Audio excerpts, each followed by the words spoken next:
السلام علیکم ورحمۃ اللہ وبرکاتہ۔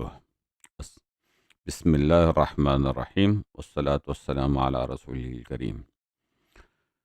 پچھلے باب میں جو ہم نے یہ پڑھا تھا اور سیکھا تھا، میم الجمع غائب مذکر قبل ساکن حرف، تو اس میں ہم نے ایک مثال امام شاطبی نے جو بتائی ہے، تو وہ ہے بیہم الاسباب۔ تو اس میں دو اصول آتے ہیں نقل اور سکتہ کے، جو کہ امام ورش اور امام حمزہ دونوں راوی کے ساتھ آتے ہیں، خلف اور خلاد کے لیے۔ تو اس کا اصول یہ ہے کہ جب ایک کلمہ ایسا آتا ہے جس میں جیسے الاسباب، بیہم الاسباب، تو امام ورش وہ جو حمزہ پہ جو حرکہ ہے، اس حرکہ کو اس سے پہلے والے حرف پہ منتقل کر دیتے ہیں، اور اس کو کہتے ہیں نقل۔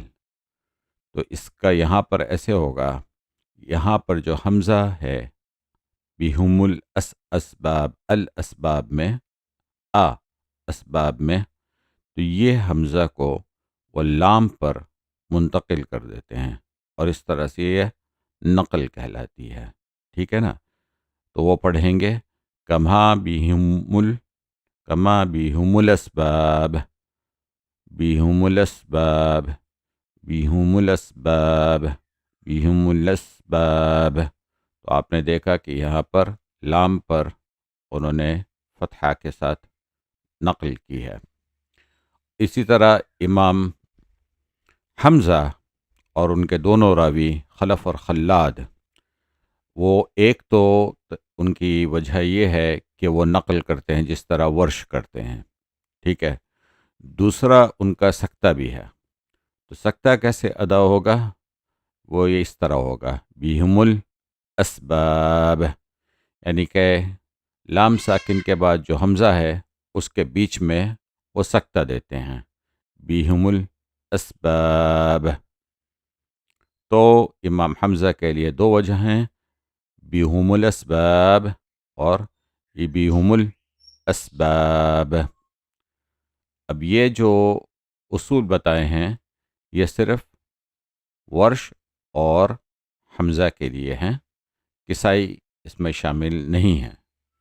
تو کسائی اسی طرح پڑھیں گے، بیہم الاسباب، بیہم الاسباب، اسی طرح پڑھیں گے وہ۔ جزاکم اللہ خیر، السلام علیکم ورحمۃ اللہ وبرکاتہ۔